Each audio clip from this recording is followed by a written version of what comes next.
Hi! Hello! నమస్తే అండి. అందరూ ఎలా ఉన్నారు ఫ్రెండ్స్? నేనైతే చాలా బాగున్నాను. మీరు కూడా అందరూ బాగున్నారని అనుకుంటున్నాను.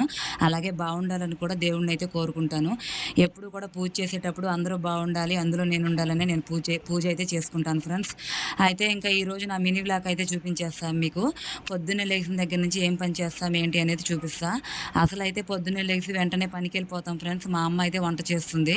ఈరోజైతే పొద్దున్నే ఎళ్ళిపోయింది. అయితే ఇంటికి వెనకాల పక్క అసలు కల్లాపేయడం లేదు ఫ్రెండ్స్. కల్లాపేయకుండా రోజు పొద్దున్నే పనికెళ్ళిపోతున్నాం. ఇంటి ముందైతే మేము లేట్‌గా లెగుస్తామని చెప్పి ముగ్గేసి అయితే మా అమ్మ పనికెళ్ళిపోయింది.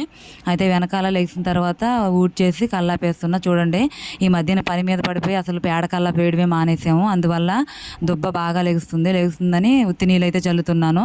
మాకైతే ఎండెక్కిన తర్వాత అయితే పేడ అయితే దొరకదు. ఎందుకంటే పొద్దున్నే గేదెలు అవన్నీ ఇప్పేస్తారు కాబట్టి మాకైతే పేడ దొరకదు. అందుకే ఉత్తి నీళ్ళైతే జల్లుతున్నాను. ఈసారి ఖాళీగా ఉన్నప్పుడు అయితే పేడ తెచ్చి మంచిగా చిక్కగా కల్లాపేయాలి. ఏస్తే మంచిగుంటది. అసల తిరుగుతుంటే కూడా మా ఆయన ఈ మధ్యన మీరు కల్లాపేయడం మానేశారని రాత్రే తిడుతున్నాడు. దొబ్బ మొత్తం లెగుస్తుందని చెప్పి. చూడండి వెనకాల ఎలా ఉందో. ఖాళీ ప్లేస్ అయితే కొంచెం ఉంది. కానీ మొక్కలు పెట్టుకుందామంటే అస్సలు కుదరడం లేదు. ఈసారి వర్షాకాలం అయితే మొక్కలైతే పెట్టాలి ఫ్రెండ్స్.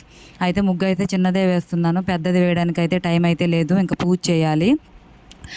పూజ అయిపోయిన తర్వాత పనికైతే వెళ్ళిపోవాలి. ఇంకా లేటు ఈరోజే కొంచెం అలసటగా ఉందని చెప్పి లేట్‌గా లేసాను. 11 దగ్గర నుంచి వస్తాను తమ్ముడు అని చెప్పాను. ఎందుకంటే రోజు పొద్దున్నే వెళ్ళిపోవడం వల్ల కొంచెం నీరసంగా ఉంది. అందువల్ల లేట్‌గా వస్తానంటే సరే అక్క అని చెప్పాడు. 11 కాడ నుంచి వస్తామని చెప్పాను. కానీ 11కి వెళ్తే లేట్ అయిపోతుంది కదా! అది జామాయిల ఇగురు ఏ ఊర్లో ఉంటే ఆ ఊర్లో అయితే కొయ్యాలి. మనం వెళ్ళడమే జర్నీ కొంచెం లేట్ అయిపోద్ది. అందుకే కొంచెం ఎర్లీగా అయితే బయలుదేరాలి. ముగ్గు అయితే వేసేసాను. ఇంకా పూజ అయితే చేశాను ఫ్రెండ్స్ ఇప్పుడే. స్నానం చేసిన తర్వాతే ముగ్గు అయితే వేసి పూజ అయితే అయిపోయింది. ఇంకా అమ్మ పొద్దున్నే వెళ్ళేటప్పుడు అన్నం అయితే వండేసి వెళ్ళిపోయింది. ఇంక నేను కూర చేయాలి అని పప్పు కుక్కర్లో పెట్టాను. పప్పు అయితే ఉడికిపోయింది. మెదుపుతున్నాను. మెదిపిన తర్వాత ఇక తాలింపు పెట్టేసి ఇంకా మా ఆయనకైతే క్యారేజ్ అయితే పెట్టాలి. మా సార్ అయితే వ్యాన్ ఉంది మాకు సొంతదే. వ్యాన్ తోలడానికైతే వెళ్తారు. వ్యాను కిరాయిలు లేనప్పుడైతే మిల్లులోకైతే వెళ్తారు. బాగా కష్టపడతారు అసలు. నన్నైతే పనికి వెళ్ళొద్దని చెప్తారు కానీ కొంచెం వయసులో ఉన్నప్పుడు ఇప్పుడే కష్టపడాలి కదా ఫ్రెండ్స్. మరి తర్వాత కష్టపడాలన్నా పడలేము.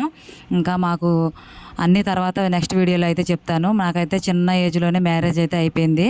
అందువల్ల మా అమ్మాయి 14 సంవత్సరాలకే నాకు పెళ్లి అయితే చేసేసారు.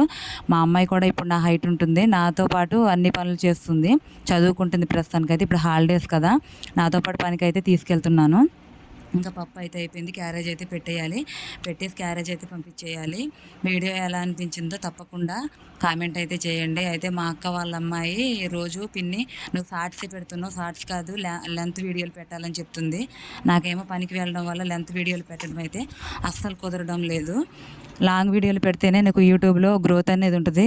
షార్ట్ వీడియోస్ కాదు పిన్ని అని చెప్తుంది. కానీ ఏం చేయాలి, నాకైతే టైం సరిపోవట్లేదు ఫ్రెండ్స్. ఈరోజైతే కొంచెం లేట్‌గా వస్తానని పనికి చెప్పాం కాబట్టి ట్రై చేస్తున్నాను. తప్పకుండా వీడియో ఎలా అనిపించిందో కామెంట్ అయితే చేయండి. ఇంకా పప్పు అయితే అయిపోయింది. అమ్మ పొద్దున్నే అన్నం అయితే వండి వెళ్ళిపోయింది. కొంచెమే ఉంది. మళ్ళీ అన్నం అయితే వండాలి. ఇంకా బట్టలు అయితే మడతేస్తున్నా. ఇంకా బయట పని అయితే చేతికి దెబ్బ అయితే తగిలింది కదా మొన్న. బయట పని అయితే మొత్తం మా అమ్మాయి గిన్నెలు అది తోముతుంది.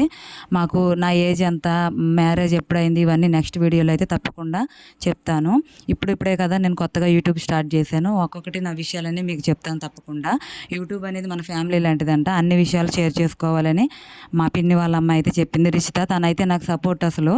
నేను ఇన్‌స్టాగ్రాము 5 సంవత్సరాల నుంచి వాడుతున్నాను. వాడుతుంటే ఇన్‌స్టాలో కాదు పిన్ని, నువ్వు యూట్యూబ్‌లో వీడియోలు పెట్టు. అందులో కాదు ఇందులో పెడితే నీకు ఒక వాల్యూ అనేది ఉంటది అని చెప్పింది. సర్లే అని చెప్పి ఇక అప్పటినుంచి యూట్యూబ్‌లో వీడియోలు పెట్టడం అయితే స్టార్ట్ చేశాను. వీడియో నచ్చితే సబ్స్క్రైబ్ చేసుకోండి ఫ్రెండ్స్.